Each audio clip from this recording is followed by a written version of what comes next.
Okay, your influence counts. You ever heard the old saying that when you think nobody's watching you, somebody's watching you? Well, that's true. I know that for a fact. I've heard things that I've said that I know that I am the originator of, because I do a lot of things like that. The Lord allowed me to come up with a saying that Jesus is the reason for the season. I still have the first ink pen that was ever put on, and the first thing it was ever on was that ink pen, and that's been used, man, for 10, 12 years now. I forget exactly what year that I did start that thing out with. I think I still have the papers that where it started, but anyway. And no, I didn't expect it to be that big. But there's other things, just being nice to people. You wouldn't think that your influence would really mean that much in a person's life, but it does. I know some people who I had an influence in their lives, and people associated with other people that I work around and with, and those folks that come back to me 15, 20 years later and tell me things that I taught them and said. One of the greatest compliments I've ever had was pastor's wife repeated something that I had said, and I've said a lot of things there. You know, I'm the first guy that I ever remember saying that when God moved out of man, He left a huge hole. That's not a new concept by no means, but it definitely is. It definitely is a new saying. Put it in that fashion. We always knew it, but we never really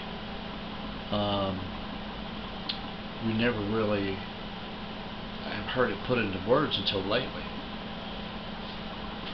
And another instance where I could have had influence and I never. And a couple of these people that I chose not to have influence in their lives back when I was in my 20s and early 30s, their lives were pretty much devastated now. And yeah, they could be there anyway, whether I had the influence or not. But fact remains is that I never, and I could have, you know. I know maybe their life would have been a little bit different.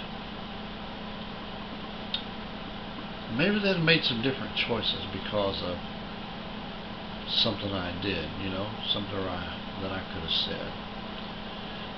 One of the greatest things that I like to watch is, you know, I'm 60 years old now, I'm getting ready to retire, and worked in a factory most of my life. One of the greatest things I like to watch is young people just fresh out of high school come into the factory environment, and they come in and they're shy and they're kind of backward and they don't know what to think. But now some of the ones, they seem to like take a long time to learn, and others who pick things up quickly, they'll come in and they get with a program really quick about how to deal with other people, how to talk to them, and how to associate, how to act back, how to say things like that will cause their popularity to grow and people like them and stuff like that. And this one particular person I'm thinking about, man, was allowed her life to get messed up because of the snakes and the wolves out there in the environment that we work in. And it takes a long time to learn. Man, it takes a long time to learn. School of hard knocks. And it seems like they always want to gravitate to the bad stuff immediately. They go right to the bad. When they first come in, they're timid and really willing to learn. And you could say things to them like, listen, here's the story, you know, and this is how the thing goes. And they hear you, but they don't hear you, you know. And pretty soon, whatever you said about, this godly thing you told them, you better hang on to the good things, because the bad's going to overtake you. People won't, you may be young and good looking now, but that's going to wear off. Say stuff to them like that. And it seems like it just goes in one ear and out the other before too long. And sometimes I think they're not really sure what you've said to them. Because they have to live through it. They have to live through it.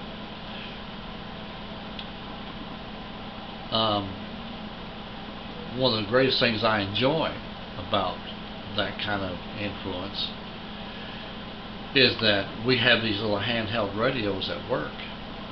And when I first went there, you should have heard the talking with people so rude. And they're cussing at one another on the radio. Nobody's saying anything about it.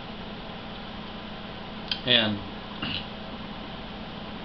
I'm sure that's against FCC rules, but just within that closed environment. But the thing that I did, and I noticed the influence that I had, was I just started being nice to people, and pretty soon it started rubbing off on folks. And it's not like you just say kind words. It's not like that. But it's a spirit touching another spirit in this environment.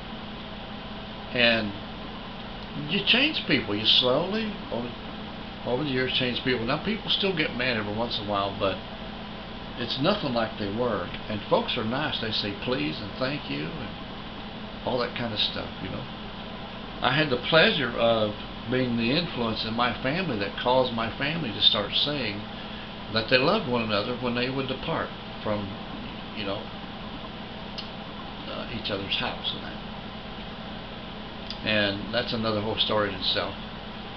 But, it's like a domino effect, and you touch this person, that person will touch someone else. And, man, I've had the pleasure of witnessing the thousands of truck drivers over the years, and some we sat down, we had church together, we prayed together, and we talked about the Lord. And I told them, I said, I'll see you on the other side. And they said it's a date, it's a dinner date. I told them there are going to be a lot of truckers over there at my house. And that's the way things. God sees stuff like that, and it brings joy to His heart, and that's what we're here for. We're here that we might please the Lord. And let me tell you something. When you please God, it changes things. It simply changes things for the better in your life and everybody else's life around you. Jesus makes a difference in people's lives. When Peter stood by that burning barrel or whatever it was they were standing by, a fire built outside, and they said, "You're one of that people that was with this man they're crucifying. And they said, surely you are, because your speech gives you away. See, that spirit had rubbed off on him. And that's, that's what I want to do to everybody that I meet. Maybe even some folks here. Alrighty, God bless. Thanks for joining me. We'll see you again next time with another great subject and a message right here on Crossing the Middle Ministry.